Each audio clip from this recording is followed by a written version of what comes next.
Halo, Assalamualaikum warahmatullahi wabarakatuh. Selamat pagi, selamat siang, selamat sore, selamat malam. Kapanpun Anda membuka dan menonton video ini, semoga Anda dan kita semua tetap senantiasa dalam keadaan sehat, berbahagia dalam lindungan Tuhan Yang Maha Esa. Amin.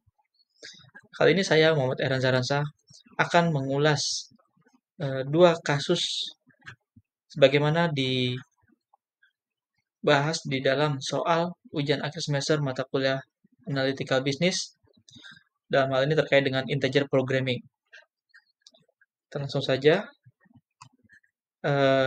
Jadi di sini yang pertama, saya mengambil contoh case dari suatu anak perusahaan BUMN, yang mana sebenarnya perusahaannya betul ada, tetapi di sini saya samarkan karena satu dan lain hal, di mana saya juga belum sempat berkomunikasi dengan pihak perusahaan ini, jadi saya tidak berani untuk mengangkatnya di dalam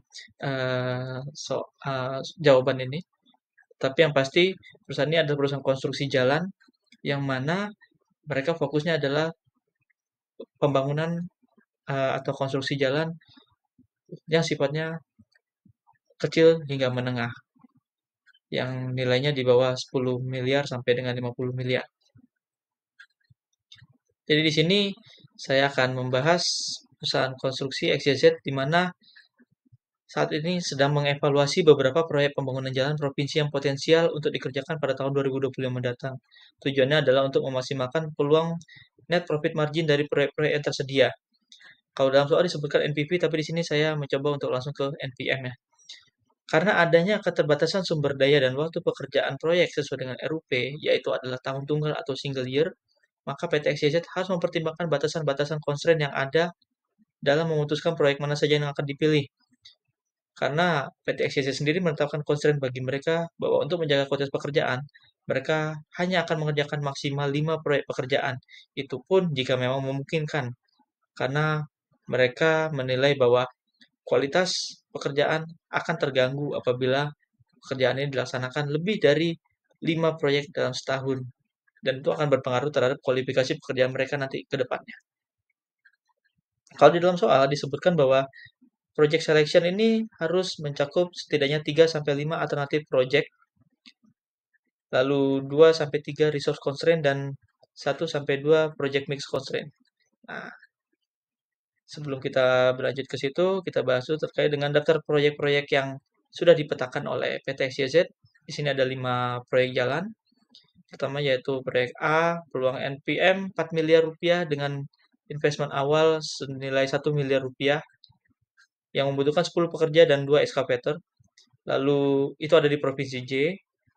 Kita singkat saja ya.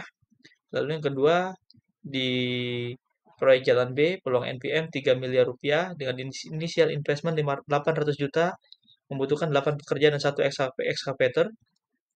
Lalu proyek C, peluang NPM 5 miliar rupiah dengan initial investment 1,5 miliar dan 12 pekerja dengan 2 excavator di Provinsi L.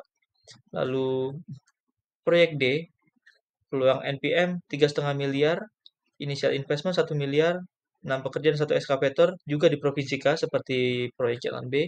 Lalu yang terakhir, kelima, yaitu peluang NPM 3,5 miliar dengan initial investment 900 juta, membutuhkan 9 pekerja dan 2 excavator, yaitu proyek E di Provinsi M. Oke. Nah, ini batasan atau constraint-nya. Dari sumber daya atau resource, yang pertama, anggaran investasi awal 3,5 miliar rupiah, terdapat 30 pekerja yang dimiliki oleh PT XYZ dan total excavator tersedia ada 6 unit. Di sini PT XYZ melihat bahwa mereka tidak bisa mengandalkan termin pembayaran, sehingga mereka harus menyiapkan benar-benar uang modal sebelum mereka bekerja untuk menjaga supaya benar-benar semua risiko bisa diminimalisasi. Sedangkan untuk project mix batasannya yaitu Provinsi K yang tadi proyek jalan B dan D itu memiliki kebijakan pembatasan pekerjaan untuk satu penyedia maksimal satu proyek saja dalam 1 tahun. Artinya proyek B dan D tidak dapat diambil sekaligus, harus memilih salah satu. Nah, tujuan dari PT XYZ adalah untuk memaksimalkan total peluang NPM yang dapat diperoleh. Langkah-langkah optimasinya yaitu pertama, definisikan variabel keputusan. di mana jalan A sampai B tadi, sampai E tadi dengan X1, X2, X3, X4, dan X5. Lalu kita interpretasi variabel untuk mencapai fungsi objektif. Jadi kita maksimalkan tadi ya, 4 di X1 ditambah 3 di X2 ditambah 5 di X3 ditambah 3,5 di X4 dan 3,5 di X5. Ini yang tadi target NPM-nya. Seperti itu. Nah, tujuan berikutnya. Kita definisikan batasan-batasan. Yang pertama di anggaran, itu seperti bisa dilihat di layar. 1 di X1 ditambah dengan 0,8 di X2, ditambah 1,5 di X3, ditambah 0,7 di X4, ditambah 0,9 di X5, totalnya tidak boleh lebih dari 3,5. Dalam hal ini satuannya miliar rupiah. Kita singkat jadi 3,5 saja. Lalu untuk pekerja, tadi kita uraikan 10 di X1 ditambah dengan 8 di X2 ditambah 12 di X3 ditambah 6 di X4 lalu ditambah 9 di X5 itu tidak boleh lebih dari 30 orang. Dan excavator 2 di X1 ditambah 1 di X2 ditambah 2 di X3 ditambah 1 di X4 dan ditambah 2 di X5 itu tidak boleh lebih dari 6 karena kemampuannya memang sampai dengan 6 saja. Nah, untuk project mix karena tidak boleh ada bersamaan antara X2 dan X4, maka kita buatlah persamaannya sebagai berikut. X2 ditambah X4 kurang dari sama dengan 1. Oke, selanjutnya ini dia. Kita memakai RStudio untuk membuat skripnya, dan kita mengerjakannya. Yang pertama, kita install loading package-nya, download package-nya. Dalam hal ini Apasoft. Lalu sini ada untuk constraint-nya anggaran tadi 1,1, 0,8, 1,5, 1, 0,9, lalu pekerja juga excavator dan project mix. Nah, di sini project mix nilainya 0, 1, 0, 1, 0. Ini tujuannya adalah supaya ketika 1 di X2 dan 1 di X4 ketemu, itu hasilnya pasti akan lebih dari 1. Sedangkan tadi dibatasinya adalah kurang dari sama dengan 1. Ini yang bagian ini. Bagian yang didefinisikan nilai ruas kanan constraint di right hand side-nya. Lalu kita coba jalankan optimasi dan hasilnya keluar di sebelah kanan atas ini bahwa keputusannya proyek A bisa diambil dengan proyek B tidak diambil, lalu proyek C dan D diambil dan proyek E tidak diambil. Dengan total peluang NPM yang akan diperoleh adalah 12,5 miliar. Ikut ini yang di bawah yaitu nilai saat running script. Seperti itu ya, sudah sesuai sama dengan yang saya buat di atas itu. Oke, tapi apabila ternyata ada perubahan batasan constraint bagaimana? Di dalam hal ini, saya mencoba mengambil contoh yang pernah terjadi beberapa tahun yang lalu saat PT XYZ ini menjadi klien kami ketika kami sedang melakukan audit penyesuaian harga di dalam pekerjaan mereka. Mereka mengatakan bahwa ada perubahan kebijakan, bukan perubahan sebenarnya, tapi penyesuaian, bahwa tidak boleh mengambil lebih dari satu proyek di provinsi K itu, ternyata dinyatakan tidak berlaku kalau memang itu adalah proyek yang tidak terpisahkan fungsinya, merupakan satu kesatuan, yaitu misalnya jalan dengan jembatan, untuk menjaga kualitas agar tetap sama, alasannya seperti itu. Jadi keputusannya harus diambil atau tidak diambil sama sekali. Jadi perubahannya ada di ini ya, project mix ya. Oke, ini tujuannya, lalu langkah-langkah optimasinya masih sama seperti tadi, hanya saja untuk batasannya kita ada sedikit mengubah di project mix-nya, di mana nilai yang tadi X2 ditambah X4 kurang dari sama dengan 1, di sini kita ubah X2 tambah X4 sama dengan 0. Kenapa sama dengan 0? Kita lihat di skripnya. Jadi seperti ini, bisa dilihat ya. Di sini nilai tetap 0,1010 untuk batasan proyek B dan D harus dipilih atau tidak dipilih. Tetapi di sini kita sesuaikan 1 di proyek D, kita jadikan koefisien menjadi -1. Sehingga ketika ketemu, mereka akan jadi 0. Tadi kan kita sebutkan bahwa persamaannya adalah sama dengan 0. Nih, saya kembali lagi ke slide sebelumnya. X2 tambah X4 sama dengan 0. Jadi artinya harus bertemu dan harus nilainya 0.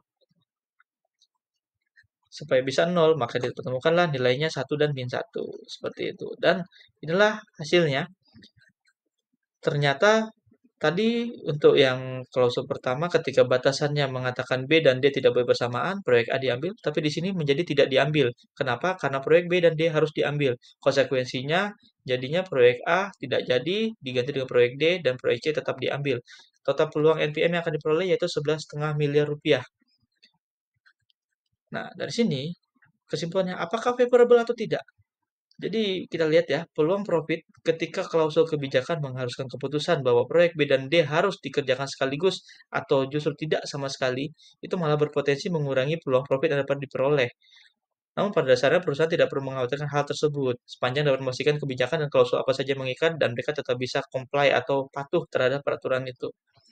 Akan tetapi, perusahaan barangkali perlu memastikan kembali apakah masih dapat menggali lebih jauh dari sumber informasi lain untuk melihat apakah ada peluang pekerjaan proyek di tempat lain yang barangkali lebih profitable dan bisa dikerjakan untuk mengantisipasi potensi penurunan profit tersebut. Oke, yang berikutnya yaitu optimalisasi produksi pada perusahaan UKM makanan ringan.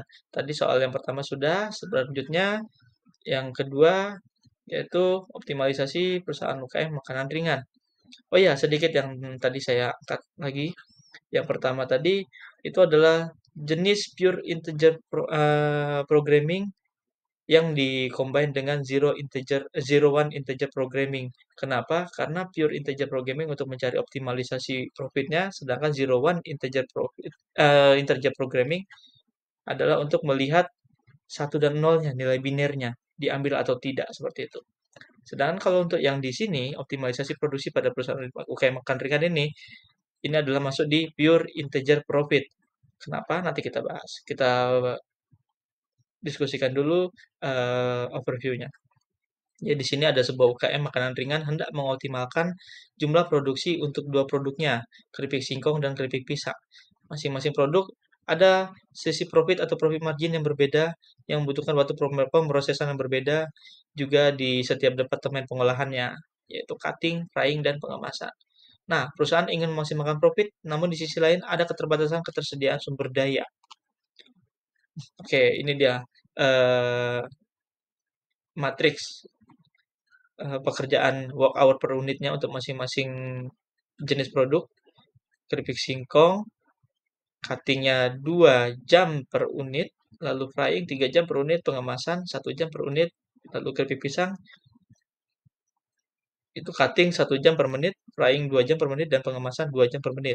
Total work hour yang bisa diperoleh dari kedua eh, produk ini yaitu 2000 jam per menit untuk cutting, 3000 jam per menit untuk frying, dan 1500 jam sorry, bukan per menit ya, per masing-masing unit maksud saya untuk pengemasan. Jadi dalam 2000 jam bisa mengerjakan eh, keripik singkong dan keripik pisang di cutting, lalu 3000 jam untuk frying dan pengemasan 1500 jam. Peluang profitnya disebutkan di dalam soal bahwa keripik singkong itu 30.000 per kemasan dan keripik pisang 35.000 per kemasan. Nah, agar dapat memenuhi permintaan pasar, minimal dibutuhkan produksi 300 kemasan keripik singkong. Akan tetapi, maksimum kemampuan produksi keripik pisang hanya sampai 800 pak karena sulitnya menyediakan raw material akibat kelangkaan produksi pisang di pasaran. Jadi bisa kita lihat bahwa keripik singkong itu ada batasan minimal dan keripik pisang ada batasan maksimal. Nah, ini dia komponen modelnya. Variabel keputusan X1 dan X2 itu keripik singkong dan keripik pisang dalam pak, maksudnya kemasannya. Lalu fungsi tujuan yaitu memaksimumkan nilai profit yang digambarkan dalam persamaan profit to Z diperoleh dari 30.000 X1 ditambah 35.000 di X2. Nah, batasan atau constraint-nya lumayan banyak ini. Pertama, batas jam kerja cutting itu 2X1 plus X2 itu kurang dari sama dengan 2000. Batasan jam kerja frying 3X1 plus 2X2 kurang dari sama dengan 3000. Batasan jam kerja pengemasan X1 ditambah X2 kurang dari 1500, kurang dari sama dengan 1500. Lalu batasan minimum produksi singkong itu lebih dari 300 untuk X1. Lalu batasan maksimum produksi pisang X2 kurang dari sama dengan 800, lalu batasan nilai non-negatif, atau kalau di beberapa sumber disebut nilai non-negativitas, itu karena tidak ada variabel yang mungkin akan berkurang dari nol. Tidak ada produksi minus ya, produksinya diasumsikan pasti paling kecil adalah nol, sehingga X1 dan X2 lebih dari sama dengan nol. Nah, batasan integernya, X1 dan X2 harus bilangan bulat. Nah, inilah makanya disebut sebagai pure integer programming. Karena tidak mungkin packagingnya dibagi 1,3 pak atau 1,8 pak dan seterusnya. Nah, ini untuk skripnya di dalam RStudio. Ini kita bisa lihat bahwa ada tanda apa namanya constraint-nya untuk cutting 21, untuk prying 32, begitu seterusnya. Lalu di maksimal dan minimum singkong dan pisang ini 10 dan 01. Lalu ini tanda tidak samaannya. Dari skrip ini diperoleh hasil produksi keripik singkong yang bisa dioptimalkan yaitu 750 pak dan produksi keripik pisang 375 pak yang diproyeksi akan memperoleh atau menghasilkan keuntungan hingga 35.625.000 rupiah. Nah, dengan memproduksi keripik singkong sebanyak 750 pak dan keripik pisang 375 pak, tadi sudah kita sebut ya, ini akan berpeluang memberikan keuntungan paling optimal dari lini produksi masing-masing dengan total sebanyak 35.625.000 per bulan. Sebagai UKM, nilai profit itu bisa kita bilang ya masih oke lah, wajar. Akan tetapi nilai tersebut tentu belum sepenuhnya menggambarkan kondisi usaha yang menjanjikan. Artinya masih bisa dimaksimalkan lagi. Melihat adanya prospek dari produk keripik singkong, perusahaan bisa mempertimbangkan untuk menambah alat produksi agar dapat memperbesar volume produksi keripik singkong, sehingga profit yang dihasilkan bisa lebih banyak lagi. Mengingat tadi bahwa batasannya hanya diketahui minimal yang perlu diproduksi adalah 300 sekian pak. Sedangkan kalau pisang itu tadi 800 pak. Artinya keripik singkong belum dilihat adanya gangguan dari batasan maksimal produksi. Jadi masih bisa terus diproduksi terus ya seperti itu. Oke, itu saja yang bisa saya sampaikan dalam kesempatan kali ini. Saya ucapkan terima kasih dan semoga kita semua senantiasa sehat selalu. Akhirnya saya undur diri. Assalamualaikum warahmatullahi wabarakatuh. Selamat pagi, selamat siang, selamat sore, selamat malam. Sampai jumpa.